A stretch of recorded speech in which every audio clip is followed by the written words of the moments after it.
En los últimos años, y especialmente desde el comienzo de la pandemia, el problema de la ansiedad se ha convertido en un tema frecuente entre la población, incluso sin un diagnóstico psicológico. Síntomas como las taquicardias, el agobio, el nerviosismo e incluso las preocupaciones incontrolables y continuas limitan cada día la vida de miles de personas. Por eso, hoy, en el espacio de salud, hablamos de algunas de las causas que nos pueden llevar a experimentar ansiedad. Lógicos. En el caso de la ansiedad, tenemos que desmontarnos es el mito de que la ansiedad es algo malo y que hay que centrarse en eliminarla al 100%. Es decir, la ansiedad es una reacción o un conjunto de síntomas de alerta que todos tenemos y que nuestro cerebro pone en marcha ante la percepción de que algo lo estamos interpretando como una amenaza, con lo cual puede ser hasta normal. Y todos la experimentamos en algún momento y es una alarma necesaria, por así decirlo. Por ejemplo, sería normal que si yo tengo una amenaza de desahucio en mi casa, es normal que mi cerebro me envíe síntomas de ansiedad. O que si tengo un trabajo muy estresante, pues mi cerebro me mande estos síntomas como forma de decirme, estoy hiperactivada y lo que estás haciendo puede afectar a tu salud si continúas en esa línea. ¿Cuándo se vuelve un problema que hay que prestar atención y que tratar? Pues siempre que esos síntomas de ansiedad sean tan intensos, duraderos y crónicos como para impedirnos hacer nuestra vida, o también cuando la ansiedad es desproporcionada para la situación que la genera realmente. Bueno, por entrar en materia, Isabel, de esas causas que pueden tener la ansiedad, ¿cuáles pueden ser esas causas que nos la provocan?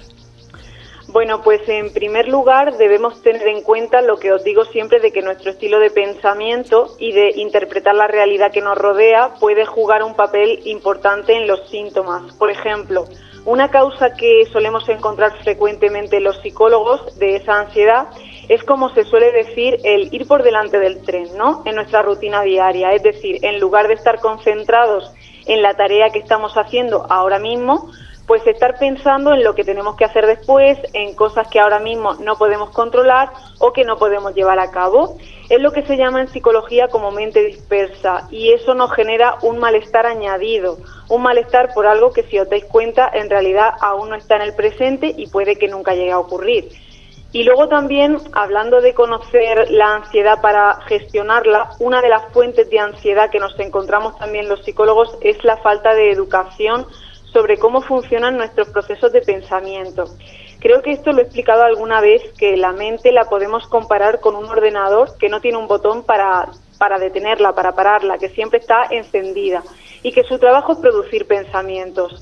Entonces, cuando no estamos puestos en alguna tarea que requiera esos procesos de pensamiento, en trabajar, en solucionar problemas o cualquier cosa que produzca resultados en el exterior, lo que hace nuestra mente es que sigue funcionando. Es lo que se llama rumiación y produce pensamientos sobre lo que hemos hablado, cosas que no han ocurrido, los famosos y si hiciera, y si esto fuera así o de la otra manera, también cosas sobre nosotros mismos, no vas a ser capaz, es que si tú fueras, si tú hicieras, y todo esto nos genera muchísima ansiedad.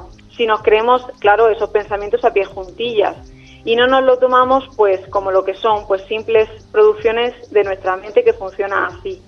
Entonces, digamos que en contra de lo que se nos ha hecho pensar muchas veces, de que debemos guiarnos por nuestros pensamientos, al contrario, por lo que dices, debemos poner en duda esos pensamientos que a veces tenemos porque pueden jugarnos una mala pasada, ¿no? Claro, es que lo que pensamos puede estar totalmente distorsionado y puede no ser cierto. Entonces, si yo me creo, como he dicho, a pies juntillas esos pensamientos, puedo estar dejándome llevar por algo que no sea cierto y que no se corresponda con la realidad, pero que me está generando al fin y al cabo un sufrimiento. Y con esto que digo de que nuestros pensamientos pueden estar distorsionados, hay gente que pensará, entonces tengo que intentar cambiar mis pensamientos, lo que pienso. Y lo cierto es que eso de poco sirve, o sea, no se puede, porque la mente, aunque pensemos que sí, pero no la podemos controlar y vamos a entrar en una lucha contra esos pensamientos y lo que va a pasar es que se nos van a hacer más salientes. Acordaos que creo que también lo he dicho, que cuando yo digo no penséis en un elefante rosa, pues automáticamente os viene a la conciencia ese elefante rosa con más fuerza aún si cabe cuando no se os hubiera ocurrido esta mañana en ningún momento. Y en psicología, el enfoque que ahora se está utilizando más para trabajar la gestión de esos pensamientos ansiógenos son las terapias de tercera generación, como la terapia de aceptación y compromiso, que en lugar de centrarse en eliminar los pensamientos y en eliminar todo síntoma de ansiedad, lo que favorece es que la persona establezca una nueva relación con su mente, de manera que no es que vaya a eliminar los pensamientos intrusivos de la ansiedad, sino que nos entrena para que dejen de suponer un problema en nuestra vida, para que dejen de hacernos sufrir y yo me ponga a lo que realmente me importa. Pero bueno, de los tratamientos, si queréis, hablamos mejor otro día para que podamos tratarlo de manera más extensa. Bueno, si no he entendido mal, por lo que has dicho de que ir por delante nos genera ansiedad, quizás algunas veces nos generamos nosotros mismos ansiedad por querer abarcar más de lo que podemos o somos capaces de realizar. Pues mira, con esto que dices de querer abarcar más, últimamente me estoy encontrando en consulta un gran número de casos de los que de base de esa ansiedad intensa está la autoexigencia de, como dices, autoexigirnos más y más. Y de hecho, como la autoexigencia es un tema muy extenso, otro martes, si queréis, lo vamos a abordar con un espacio entero. Y bueno, relacionado con la autoexigencia, también nos causa ansiedad el querer controlarlo todo. Esto también va en relación a lo que he dicho del estilo de pensamiento. El ser humano es un ser de hábitos y necesita tener percepción de seguridad y por tanto tendemos a regular eso de la incertidumbre, ¿no? Entonces hay personas que se llevan esto al extremo y que se vuelven intolerantes a que las cosas no salgan siempre como ellos se han impuesto que tienen que salir. Y es como si lo quisieran todo perfecto, con certezas, con seguridad o al menos dentro de su concepto de perfección. Entonces, ¿qué ocurre? Que realmente en la vida todo no se puede controlar. Hay cosas que están en nuestra mano y cosas que definitivamente se nos escapan. Pero al querer controlar incluso lo que no se puede, lo que hace la persona es que está en alerta, en continuo, muy pendiente de que todo salga como esa persona quiere. Y es que a veces nos llega gente a consulta pidiendo que les demos como un remedio como mágico para quitarse los síntomas de ansiedad que les están generando estos problemas que es más de funcionamiento psicológico, porque al final la ansiedad es lo que aparece en la superficie, es el síntoma. Pero lo que trabajamos realmente no son los síntomas, sino que lo que trabajamos es el funcionamiento psicológico como estos que hay de base y que están causando esos síntomas. No sé si me explico. Creo que sí, te vamos entendiendo. Bueno, no sé si es erróneo, ¿no?, que algunas personas sostienen que en esto de la ansiedad hay que ser fuerte y tener como fuerza de voluntad. ¿Es una cuestión de fuerza de voluntad o se puede decir que no es la mejor forma de abordar este problema? Pues eso viene mucho en relación con lo que creo que acabo de decir de que querer controlar todo nos genera ansiedad, porque esto de querer controlar pasa con las cosas de afuera, pero también nos llegan pacientes que intentan hasta controlar los síntomas internos y las emociones.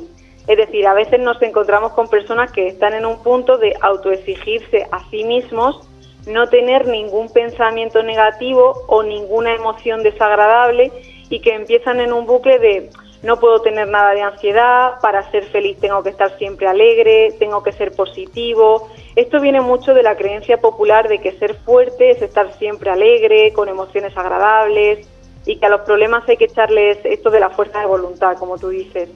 Y realmente eso no solo no nos hace sentir mejor, sino que paradójicamente nos hace sentir peor porque nos invalida. Es decir, como dije hace algunas semanas, invalidar es cuando yo no me doy el derecho o no me reconozco, no me permito sentir una emoción ante una circunstancia en la que sería normal y hasta es necesario sentir esa emoción. Entonces, este enfoque de la fuerza de voluntad no solo no nos va a quitar la ansiedad, sino que nos vamos a sentir peor por no poder controlarla, cuando en realidad es que no se puede controlar, se puede gestionar. Bueno, entonces, se podría decir, Isabel, que a veces hay que aprender a aceptar que cierto grado de malestar pues forma parte de la vida, ¿verdad? Claro, nuestros cerebros, por desgracia, no están evolutivamente, por supervivencia de la especie, programados para estar felices todo el tiempo. Están hechos para identificar peligros y para identificar posibles problemas que nos hagan adaptarnos al medio y hacernos aptos para sobrevivir. Entonces, conforme vamos pasando por la vida y nos vamos encontrando dificultades, es normal experimentar emociones desagradables, tener miedos e incluso tener cierto nivel de ansiedad. Eso no significa que si el malestar es un problema para la persona, pues que no deba buscar soluciones o informarse. Pero a veces no como se piensa en la calle de buscar estar felices todo el tiempo, sino de manejar ese malestar cuando interfiere ya en nuestro día a día, de manera que no suponga un problema para la vida que queremos llevar. El problema llega cuando ese malestar comienza, como he dicho, a ser tan intenso y tan desproporcionado que ya no nos deja salir, ya no nos deja tener ocio, ir a trabajar, dormir, disfrutar de las cosas, relacionarnos con otras personas, mantener relaciones. Y ahí es donde es importante saber pedir ayuda, porque realmente este tipo de problemas tienen una solución. Pues muy buenas puntualizaciones en el programa de radio de hoy, hablando de los factores que pueden predisponernos a sufrir ansiedad, que parece que no, pero la ansiedad, bueno, pues es protagonista, aunque no nos guste, muy a menudo en los seres humanos. Isabel Fernández, de este tema o de otro, ¿dónde podemos localizarte? Pues como siempre nos encontramos en la consulta de psicología de Policlínica Cejín y en las redes sociales de Isabel Psicología para cualquiera que necesite encontrar más información. Pues Isabel, muchas gracias y hasta la próxima semana. A ti, hasta el martes.